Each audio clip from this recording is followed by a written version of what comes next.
Welcome to Knit One Heart Two. My name is Wendy, also known as Penny Wendy. And as you can see, Sheila is not with me today because she is in Vegas, baby.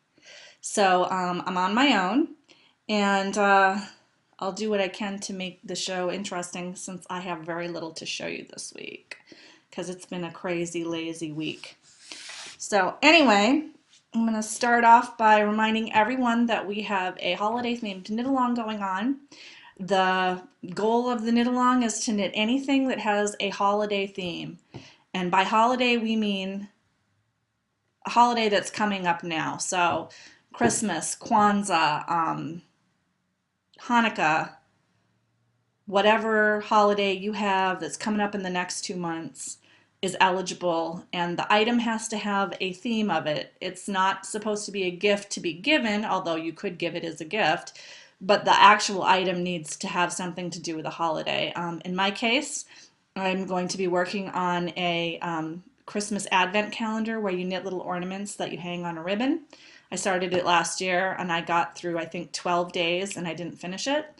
I was going to show it to you today, but I can't find it. It is in the giant pile of stuff on my desk that needs to be organized. For those of you who follow me on Instagram, you will know that I cleaned out my yarn room last weekend and reorganized it. It hadn't been cleaned out in a long time, and hadn't been organized in a long time. And I put a lot of stuff in a big basket on my desk, and I know that the ornaments are in there somewhere. I poked around for them a bit, but I didn't feel like dumping it all out. So I'll probably show those on a later episode. So as with all of our knit-alongs, if you are already doing a holiday-themed item for another knit-along, feel free to enter it in our group as well. We don't discourage double dipping. And just have fun with it. Be creative, explain why your thing is holiday themed, and it'll be interesting to see what people come up with. And that, I believe that knit along goes from November to the end of December. There will be a thread, or there already is a thread in our group. Sheila's in charge of that stuff, so the information will be in there. So yeah, join the knit along. We'll draw probably 2 prizes for that at the end of the knit along. So getting right into it on the needles. My first thing, my only thing that I'm going to show you this week on the needles are my Aquaphobia socks. And I would tell you who wrote the pattern Aquaphobia socks, but I didn't write any show notes, so I will have to link it in the show notes, which I will be doing this week. These are my Aquaphobia socks. They are out of Into the World in the Muse colorway, pooling dye. They're dyed to be pooling, and they're so pretty. They just go from dark purple all the way up to like a golden green. It's really pretty. The Aquaphobia sock is a free pattern on Ravelry. If you search on Aquaphobia, you'll find it. I've done it before. Put this on my hand. It has basically an eye of partridge stitch, slipped stitch all the way on the instep. The sole is just regular. And it has a little cable on either side and some there we go, and some purl stitches, and that's to give it a little give, because as you will see when I hold this up, the slip stitch is slightly shorter than the sole because it draws up a little bit, so they're curvy. That's why they look curvy. And it's a dense, tight knit, so that this little thing here gives it the extra give that you need.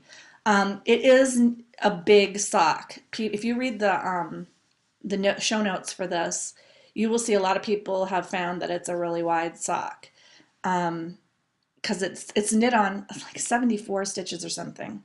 I can't remember. I know that I took it down a little bit because I've knit this before, and the first time I did it, those socks were really big, and I didn't want them to be that big. It calls for a gusseted heel, but I'm going to do a short row heel because there's plenty of room in these socks to allow for it. And I'm almost at the short row heel. And I know that a few months ago we talked about doing a tutorial on how I do Wendy Johnson's short row heel so that there are no holes in the side. And I'm definitely going to do that with these socks. I'm at that point. I just need to buy a little, they have these little stands that you can put your phone camera or your camera in so that you can record yourself while you're knitting. And I need to pick one up. Sheila owns one of them, but since she's in Vegas, I can't get it from her. So hopefully sometime over the weekend I will do a video when I turn these heels. And because I do think the short row heel makes knitting a sock so much faster. Knitting a gusset is a nightmare. It's not going to be appropriate for every sock because if you don't have a lot of room in the foot, having a gusset pulls out some room for you. But I've found, at least in my knitting, for most socks that have ample room, it's a good heel and it's so much faster. So I'll be working on that. I'm knitting these on US2 needles. These are Chagu needles that I bought from the Hub Mills, Classic Elite Hub Mills store last week. And I'm also going to be filming in a week or so a review of signature needles, and I'm going to compare them to these and other needles that I use so that you can get a really good in-depth idea of what these $44 sets of needles are like, so that you can decide, if you haven't seen them in person, if you would be interested in trying them. And I'm just going to give you a little preview. I absolutely love them, and they've kind of ruined me for other needles because they're so smooth and they're so pointy. But the price point is really high, so it's not something that I would just go out and buy. So, because that's a lot of yarn for $44. So anyway, that's my Aquaphobia socks. I'm enjoying those quite a bit. So much, in fact, that that's all that I worked on. That, and I did some spinning, which I will talk about after I do my FOs. So I have a crazy FO, and it turned out to be even crazier. I had to stop the filming of this, and I'll tell you why in a minute. But the backstory is, if you watched us during the first few months that we recorded the show, like 2 years ago, I talked about a felted bag that I had done that Sheila was going to felt for me, and I couldn't find it. I lost it. Well, when I cleaned out my yarn room, I found it. It had fallen down behind a piece of furniture so it was on the ground in the corner of my room. And it's the Felted Entrelac Clutch by Meg White.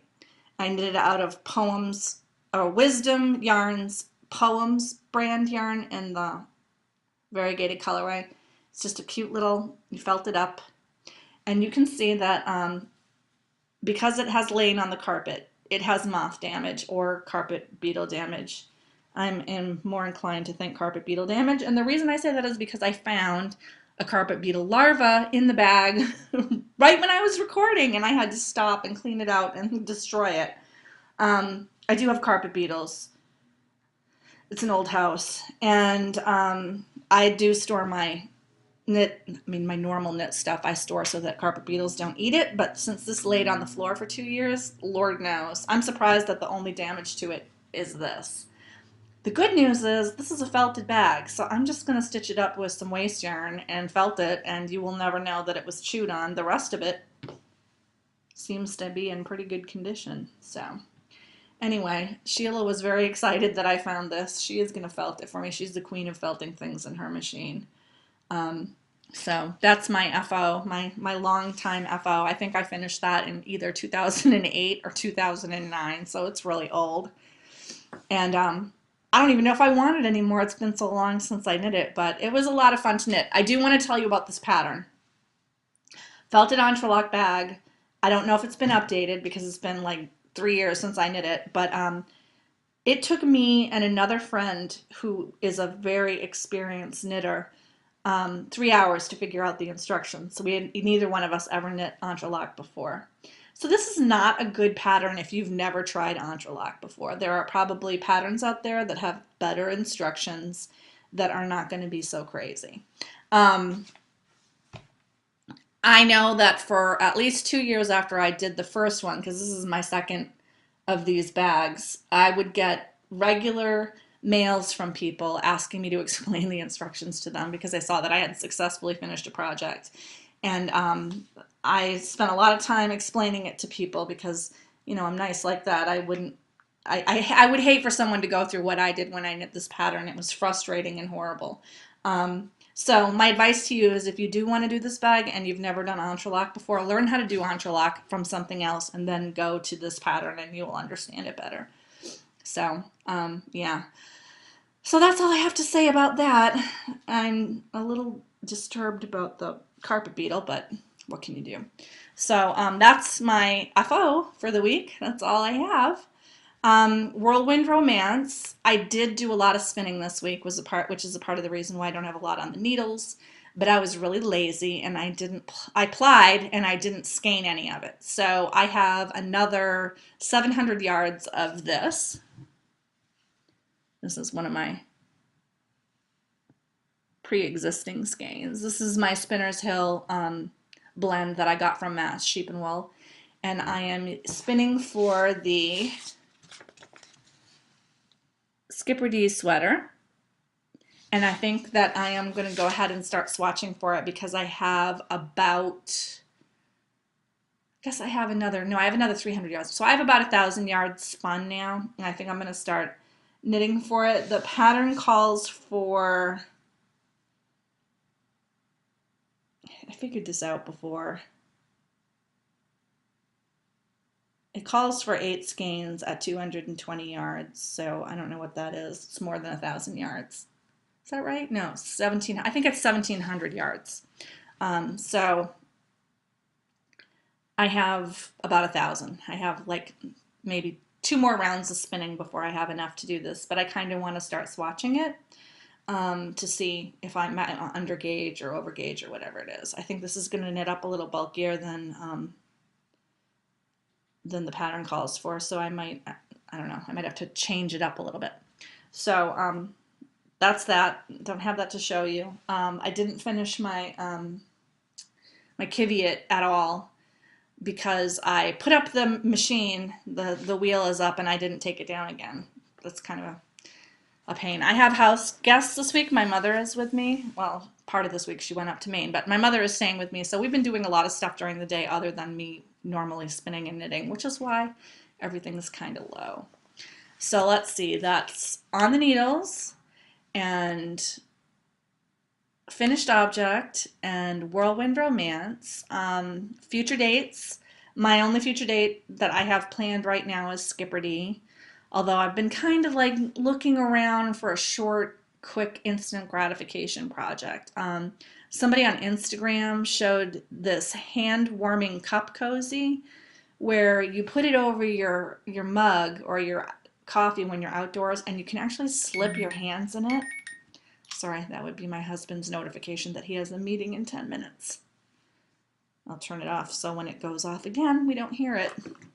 Yeah, you put your hands, you can have little pockets in this cup holder so you can put your hands in it and it warms your hands if you're like waiting outside for your kids. I might make one of those. I don't drink hot drinks, but I do drink cold drinks, and it would be nice to be able to hold it in my hand without getting my hand cold. So cup cozy might be in my future. I have lots of worsted weight scraps around. Cleaning out my stash room has made me think, you know, I really got to start using some of this stuff up before anything else comes in. And I am really happy to say that I used to have 2 levels of sock yarn, my level 1 stash and my level 2 stash. And over the last 2 years, I have either used up or given away almost all of the level 2 stash to the point where it's all in one bag now. So I just have 1 bag of sock yarn. I feel really good about that. I had a lot of sock yarn and those numbers have gone down significantly. So I feel, and I haven't been purchasing as much sock yarn as I normally do. I'm like really kind of trying to use from stash. So that made me feel good. So let's see, baubles and bling. I have a lot of baubles and bling this week of various kinds. I went to the New England Fiber Festival, and at the end of this episode, I'll do a little slideshow of some of the pictures that I took there really quick. I didn't take a lot of pictures. One of them is of this really crazy felted llama chair that, I don't know, I just took a picture of it because it was so weird, but that'll be at the end. But New England Fiber Festival is held at the fairgrounds where they have the Big E in Massachusetts, West Springfield. And this is my 2nd year attending, and I had a lot of fun. I met up with a couple of viewers, Kathy and Lisa, who are in our group and who I've done virtual knit night with. I met up with Melissa from His and Hers podcast, and I met up with Jessica, who is Stitched by Jessa Lou Bags, and Amy from Spunky Eclectic I ran into, and Cindy from the Yarn and Fiber Company. So it was a lot of people that I really look forward to seeing when we, I don't see them all very often. It was really fun to get together and hang out. And my mom brought a friend of ours, Terry Cole, and she had never been to a fiber festival ever. So this was her first fiber festival, and she had a good time. So I bought some stuff. I didn't buy a lot of stuff. Last year I bought my wheel there, my spinning wheel. So it's been officially a year since I had my own spinning wheel. First thing that I did, oh, and Heather. I saw Heather from Mad Color Fiber Arts, which is one of my favorite yarn and fiber vendors. And she is as cute as she can be. I bought 50% alpaca, 30% merino, 20% silk, and this is 4 ounces. I have never spun alpaca before, and I don't have any alpaca to spin, so I'm really excited to spin this, and I think I can make something really nice for my daughter out of this color. I think she will like that a lot. She's very into the pinks. And at Spunky Eclectic, I bought 4 ounces total of merino cashmere blend in the Miami Moon colorway, which is really pretty. And when I was organizing my giant stash room, I realized that I would say a good 85% of my stash of fiber is blue or purple or green or a combo thereof. I didn't realize that how much I just like the color, so I guess I buy it a lot, but I was kind of cracking up. I could probably just put it into a giant pile and spin one yarn out of it and it would look all the same color. So I need to branch out from those colors a little bit. And I'm excited to say that the latest shipment of Into the World Fiber Club, which should be here any day now, which I will show you next week, is going to definitely be a step away from the blue, green, purple colors and into a completely different color world. And I'm so excited about it. I think I might actually buy the coordinates to beef up the supply and do something really nice with it. But I'm excited to show you that. If you're in the club, I'm not going to tell you. There's a spoiler on her blog, and the password for it is spoiler if you care to see it before it comes to your house.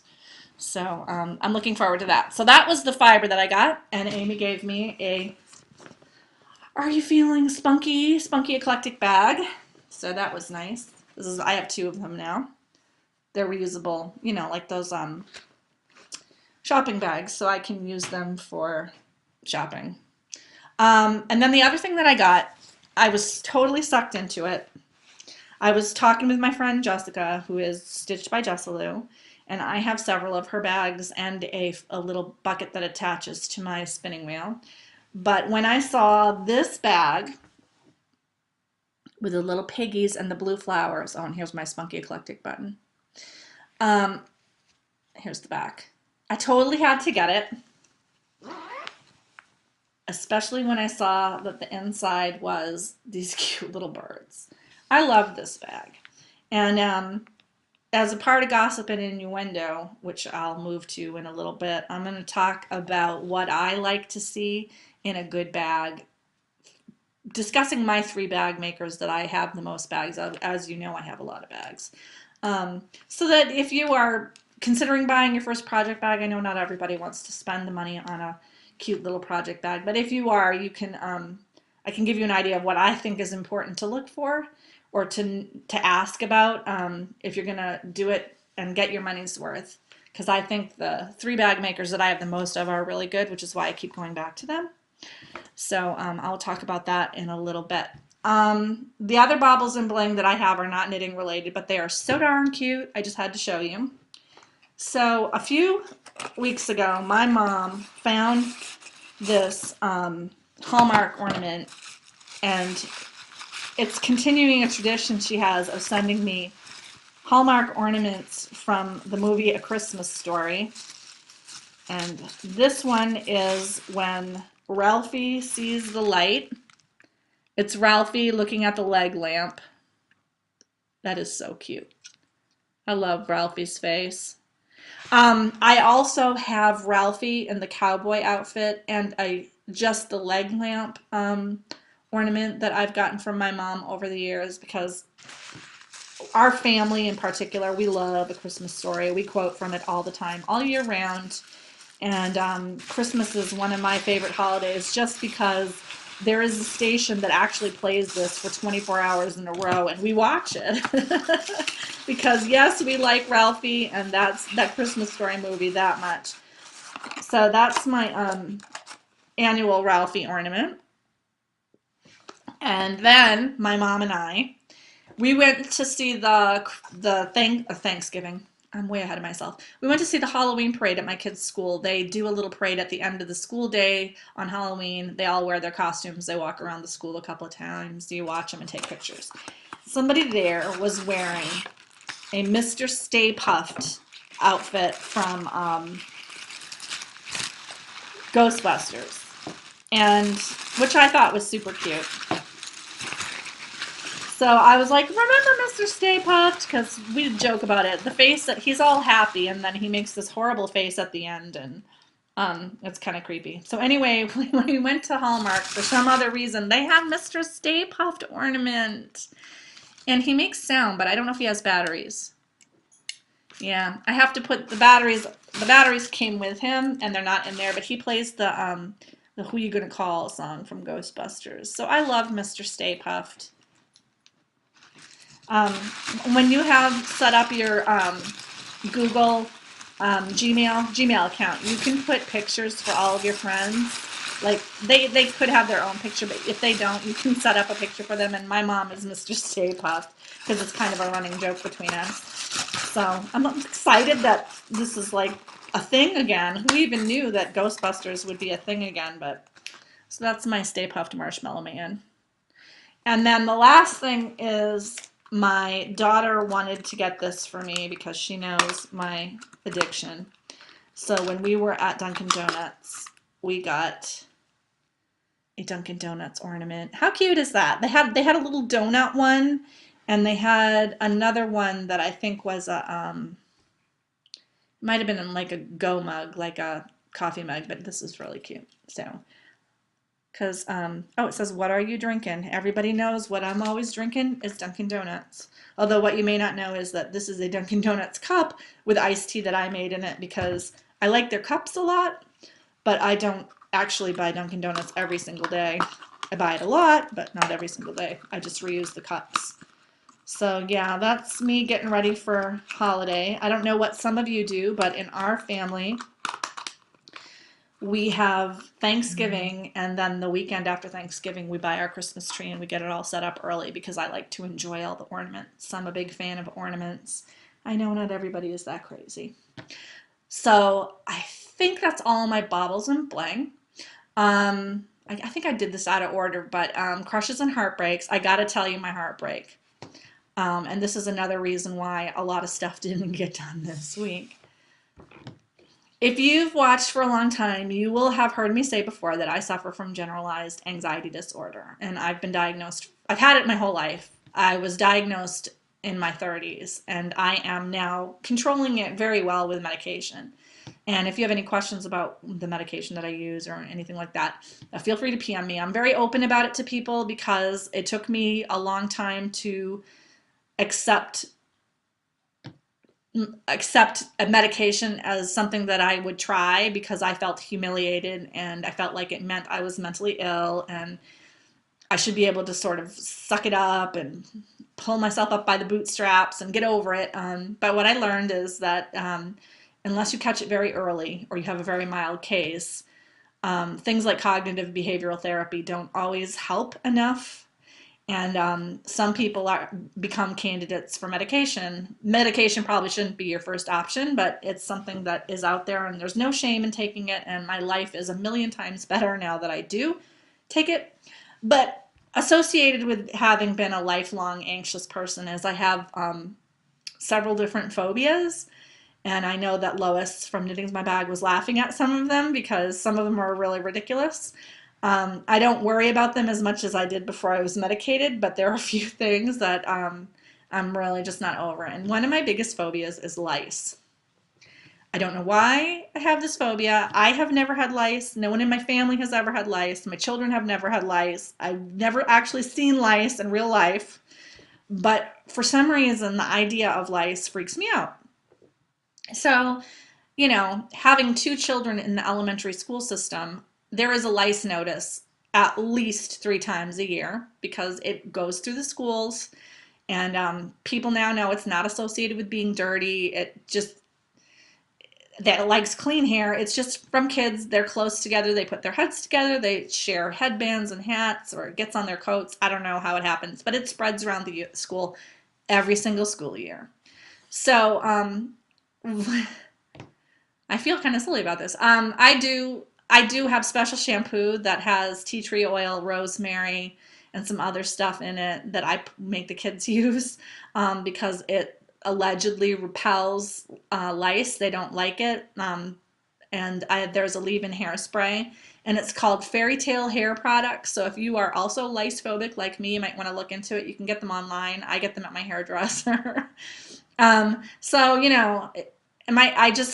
I figure what the heck, I don't know if it's helping or not, but so far we haven't had lice in our family. Well, this week, and we didn't get lice in our house this week, but this week, my daughter came home from school and told me that her best friend, they were playing in the lunchroom together and she saw a bug crawling on her hair, and then she noticed a ton of bugs because her best friend had lice. So she told the teacher, and the teacher sent her to the nurse, and she was sent home for the day because that's the protocol. So I, of course, was thinking, oh my God. Now she's like, before it's like been random kid that my daughter never really played with. This time it's like somebody she's with every single day. I was grilling her. Did you wear a hat? Did you share a headband? Did you try on anything that belongs to her? Hug her too close. I've been obsessively checking my child's hair at least twice a day for any sign of lice. I went on the internet to find out what they look like because I've never actually seen them. And so now I'm all educated on that.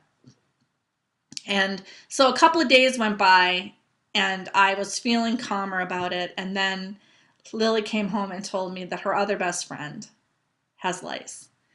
It was found at school. They did a head check at school. Lily did not have lice during the head check.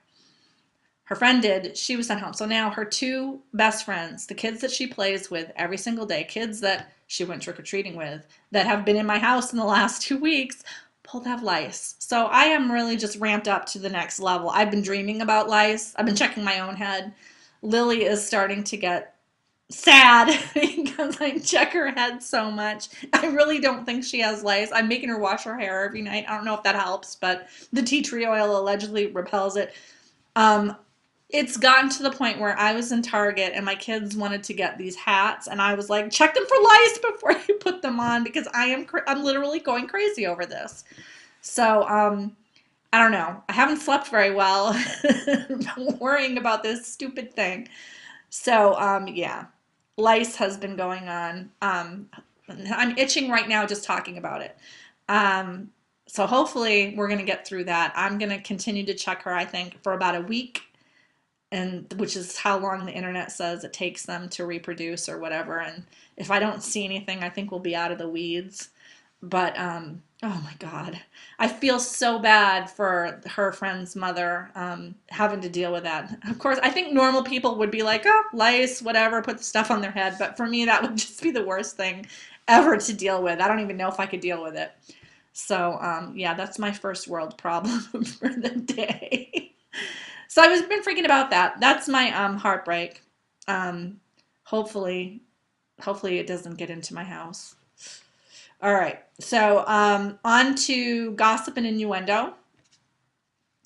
Festival season is officially over. I don't think anything else is coming up until Spa, which is after Christmas. Or is it in December? I can't remember. If anyone knows when Spa is, it's usually held in Freeport, Maine. Put it in the thread because I can't remember. I will find out because I'm probably going to go up there for at least the marketplace, but we'll see. The big thing I wanted to talk about in gossip and innuendo is bags and things to look for in a good bag for the price point that you're getting. And I've talked about it before. My 3 favorite bag makers are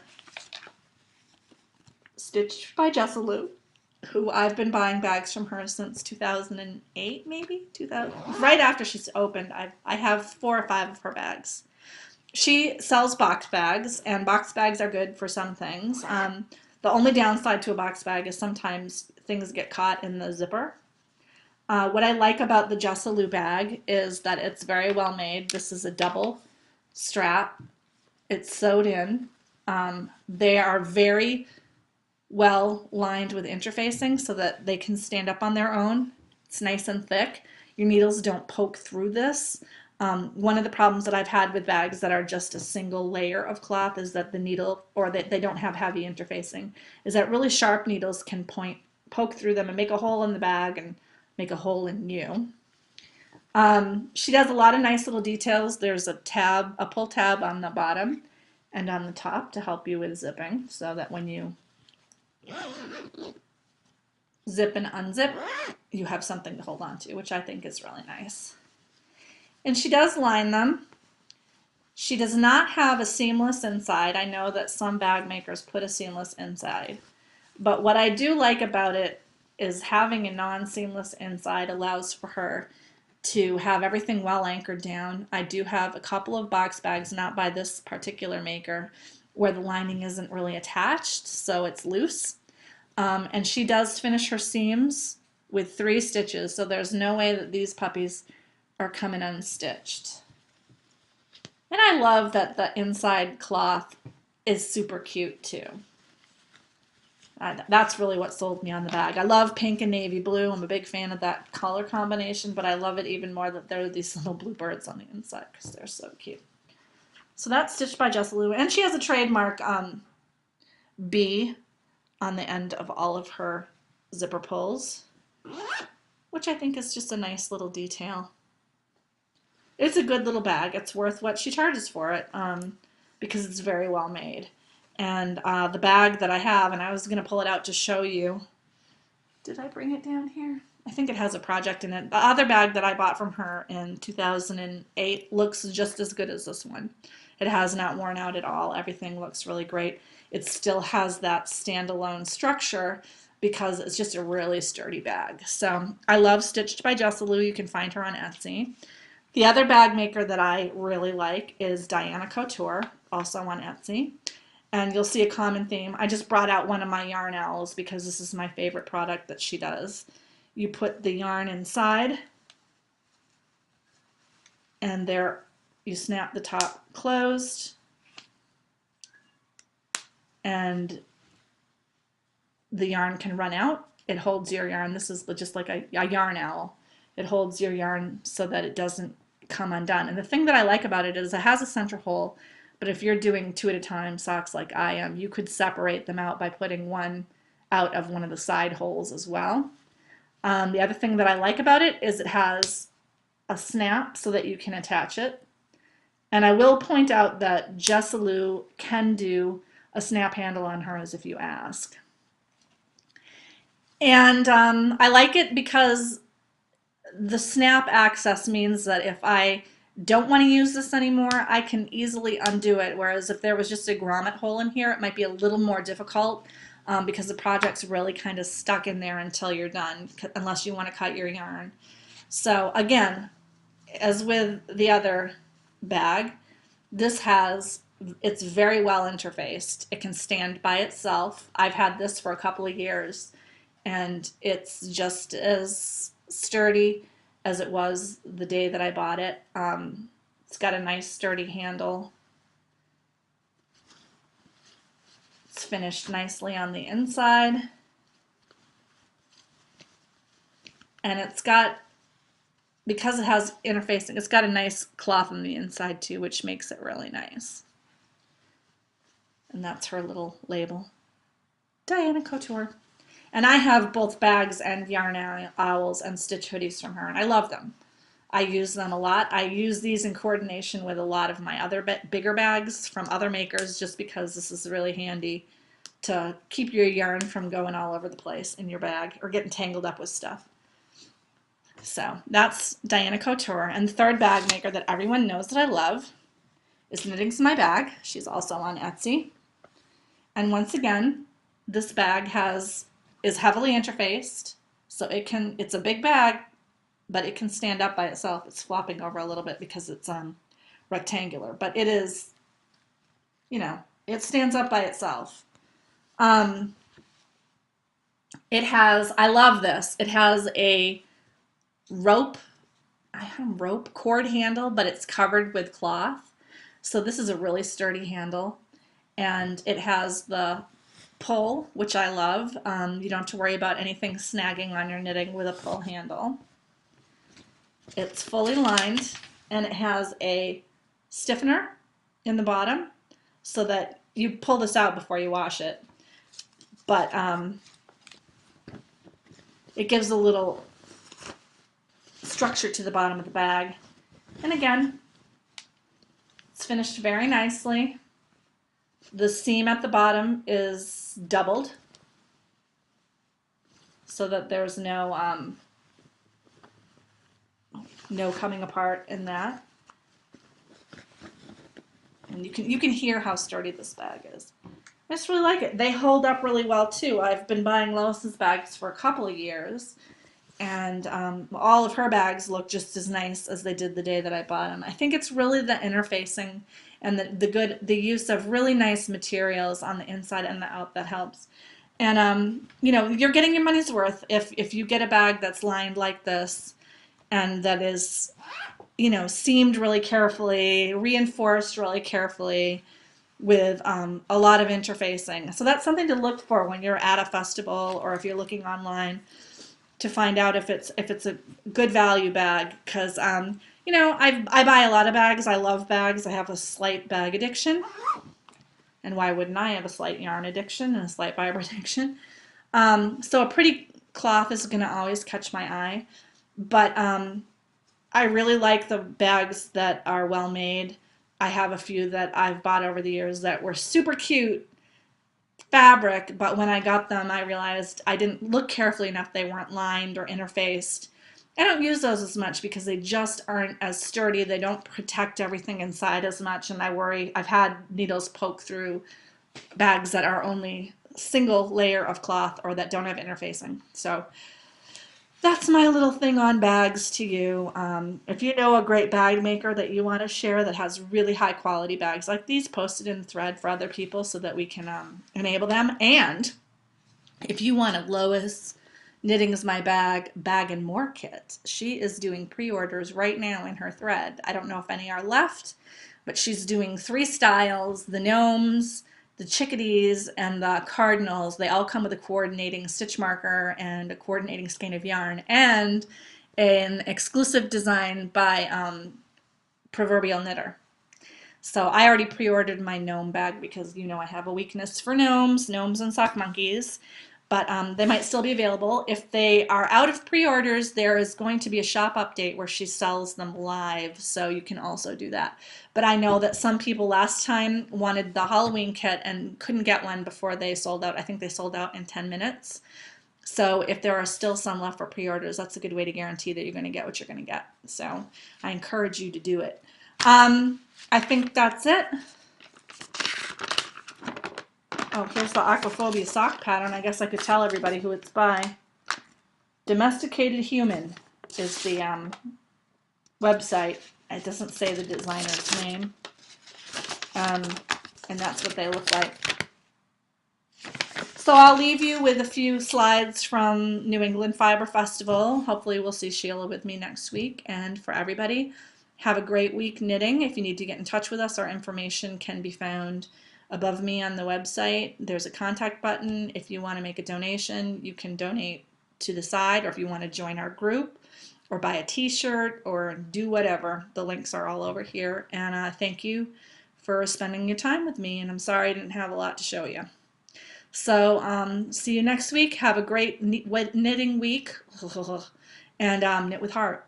Bye.